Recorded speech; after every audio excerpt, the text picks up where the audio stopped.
nama Tuhan, saya senang sekali bisa kembali lagi di tempat ini. Rasanya seingat saya 4 bulan lalu saya ke tempat ini, dan saya ingat-ingat ternyata 4 bulan itu sangat cepat sekali ya. Kita nggak rasa udah 4 bulan berjalan ya.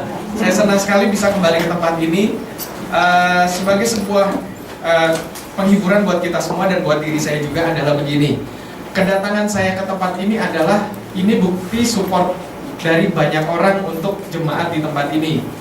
Artinya saya bisa datang ke tempat ini pertama-tama atas support dari keluarga saya sendiri dulu. Istri saya mengizinkan saya pergi ke sini. Ngomong-ngomong, anak saya yang kedua sudah lahir, baru usianya 1,5 bulan. Dan dalam kondisi anak saya yang masih muda seperti ini, istri saya merelakan papanya untuk pergi, papa dari anak kami ini untuk pergi menjenguk jemaat Tuhan di tempat ini. Itu yang pertama dulu. Yang kedua adalah Gereja Mawar Saron Pusat itu mengizinkan saya pun untuk datang ke tempat ini. Dengan kata lain, di Jakarta pun kami lagi ada ibadah Paskah. Dan saya sebagai gembala dari anak-anak muda, atau bahasa kerennya, bahasa Inggrisnya youth pastor, saya diizinkan sama anak-anak muda di gereja kita yang di Jakarta, diizinkan, oke lah nggak apa-apa, Kak Yohanes pergi ke sana. Jadi mereka punya kegiatan besar sebenarnya di Jakarta hari ini, Jumat, yang saya tinggalkan. Lalu yang ketiga, Gereja Bethel Indonesia, sinode kita pun memberikan dukungan kepada jemaat kita semua ini, tempat ini, dengan artinya apa, mereka pun bilang, oke, semua keperluan Yohanes kita yang tanggung udah pokoknya. Nah, artinya jemaat Tuhan di tempat ini itu sangat-sangat dikasihi sama banyak orang, banyak pihak di Indonesia. Jadi kita patut bersyukur, jangan berkecil hati. Kita tetap percaya bahwa Tuhan kita itu pasti menyayangi kita. Nah, hari ini saya akan bagikan firman Tuhan sesuai dengan tema kita atau topik kita di ibadah Jumat Agung ini. Tadi ngomong-ngomong waktu di taksi, waktu dari saya airport, Bu Meske cerita kepada saya, atau saya tanya dulu kepada Bu Meske, memangnya hari ini orang Yunani semua merayakan Paskah? Ternyata Bu Meske bilang, oh di sini Paskah itu ada dua bentuk gitu. Bentuk pertama adalah Paskah yang hari ini adalah Paskah orang Katolik ya. Nah, Paskah orang Kristen Ortodok itu minggu depan. Nah, jadi artinya kita nggak usah pusing mau Paskah itu hari apa, kapan tepatnya, kenapa orang yang Kristen ini kok merayakannya di tanggal yang itu, kenapa kita di sini atau yang lainnya di mana. Kita nggak usah pusing di situ. Yang penting intinya Tuhan kita mati bagi kita 2000 tahun yang lalu. Yang harus kita percayai, kita yakini seperti itu. Nah, malam hari ini saya ingin bahas sedikit. Ngomong-ngomong, pernah nggak Bapak Ibu Saudara tuh pikir, kenapa sih Tuhan kita tuh harus mati bagi kita? Pernah nggak selama ini pikir-pikir, kok kenapa ya Allah itu yang maha tinggi mau mati buat manusia ciptaannya? Mungkin karena saya waktu kecil sering berimajinasi, saya ini anak yang cukup kreatif. Waktu kecil sering berangan-angan, punya pikiran yang suka kreatif begitu pikirannya. Jadi saya suka berpikir begini, waktu saya mempersiapkan khotbah ini beberapa waktu lalu, saya pikirkan kenapa ya kok Tuhan mau mati buat saya? Secara pribadi dulu saya tanya begitu, kenapa sih saya kan ciptaannya? Kenapa sih Tuhan mau mati buat saya? Kenapa sih sampai harus Tuhan itu turun ke dunia ini, mati di kayu salib? Memangnya nggak ada cara yang lain? Kalau misalnya saya berandai-andai, andai kata saya jadi Tuhan Yesus atau saya jadi Allah di surga, saya bisa berkata kepada malaikat.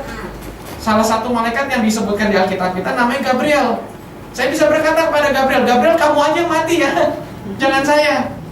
Atau saya bisa berkata kepada Mikael atau Michael, pemimpin bala tentara pasukan malaikat Allah tuh. Saya bilang kepada Michael, Michael, kamu aja kan, kamu kan juru perang nih. Juru perang kan darahnya panas. Mendingan kamu aja yang mati di kayu salib daripada yang lain. Nah, ternyata begini dulu, saya mau sampaikan kenapa sih manusia itu atau Tuhan itu harus mati bagi manusia. Kenapa sih seperti itu? Nah, Bapak Ibu, saya mau ajak dulu kita buka kitab kita yang pertama nih, kitab Kejadian, pasal yang 1 dulu. Kita lihat nih sejarahnya bagaimana manusia itu diciptakan. Jadi malam hari ini saya lebih khotbahnya tentang pengajaran.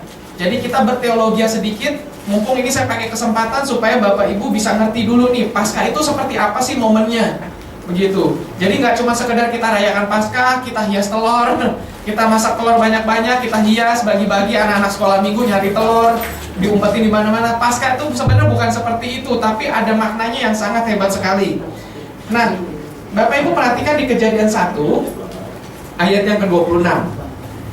Bapak Ibu perhatikan di sana, Alkitab dikatakan begini, berfirmanlah Allah, baiklah kita menjadikan manusia menurut gambar dan rupa kita, supaya mereka berkuasa atas ikan-ikan di laut dan burung-burung di udara, dan atas ternak dan atas seluruh bumi, dan atas segala binatang melata yang merayap di bumi.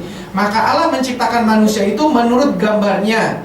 Menurut gambar Allah diciptakannya dia, laki-laki dan perempuan diciptakannya mereka.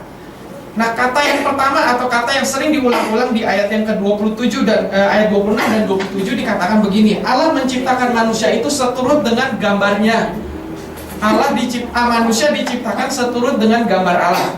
Dulu saya pikir Allah itu seperti mukanya saya. Ketika saya bercermin di muka, saya melihat bayangan muka saya pikir Allah itu matanya dua, hidungnya satu, lubangnya dua. Mulutnya satu, kalau di pipi kita ditarik, maka tersenyumlah bibir itu. Saya pikir Allah seperti itu. Saya mundur beberapa langkah dari cermin, saya lihat seluruh badan saya. Saya pikir Allah itu punya kepala satu, tangannya dua, jarinya 10 jari tangan. Saya lihat, oh Allah punya kaki. Dulu saya pikir seperti itu. Nah, ternyata setelah saya pelajari Alkitab lebih jauh, Alkitab dengan sederhana mengatakan Allah itu roh, nggak bisa dilihat. Jadi seluruh manusia ini nggak pernah lihat Allah. Tapi Alkitab mencatat hanya satu orang saja yang pernah lihat pundaknya Allah. Tahu nggak siapa? Musa. Waktu dia naik 40 hari 40 malam ke Gunung Sinai, ke puncak Gunung Sinai, dia berjumpa dengan Allah, tapi nggak lihat muka, hanya lihat pundaknya saja. Itu pun Alkitab mencatat Musa turun dari gunung, mukanya bersinar. Itu baru lihat punggungnya. Baru lihat punggungnya Allah, mukanya udah bersinar seperti itu. Sampai bangsa Israel takut untuk melihat Musa. Sampai mereka bilang, Musa kamu tutupin muka kamu pakai kain. Karena apa? Kami gak berani lihatnya. Karena apa? Baru tatap punggungnya Allah. Nah, itu Allah tuh gak bisa dilihat.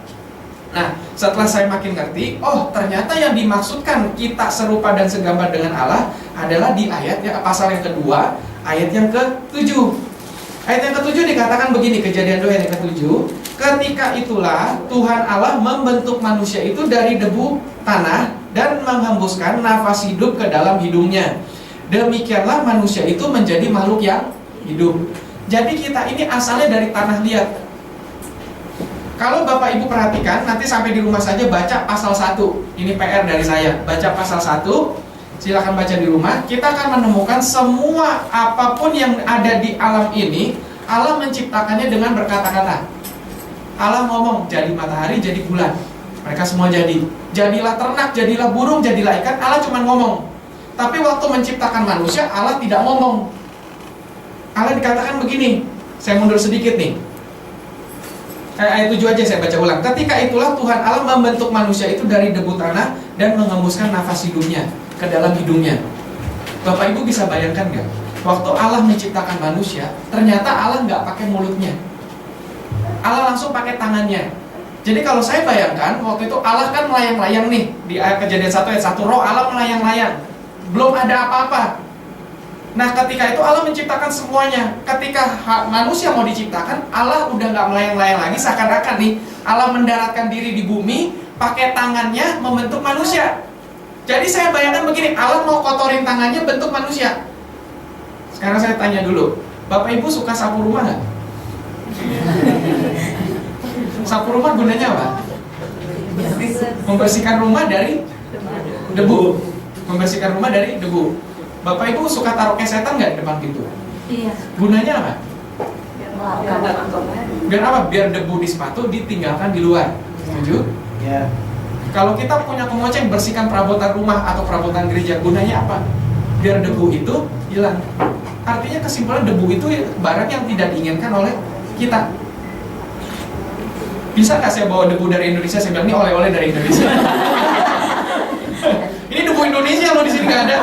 Polusinya tuh tinggi sekali. Kadar debunya tuh lebih pekat. Bisa nggak saya bilang gitu? Bapak Ibu kan bilang buat apa debu? Artinya debu itu nggak ada yang diinginkan. Tapi Tuhan Allah, Alkitab berkata, Tuhan Allah pakai tangannya ngambil debu tanah loh, dibilangnya kan debu tanah ya.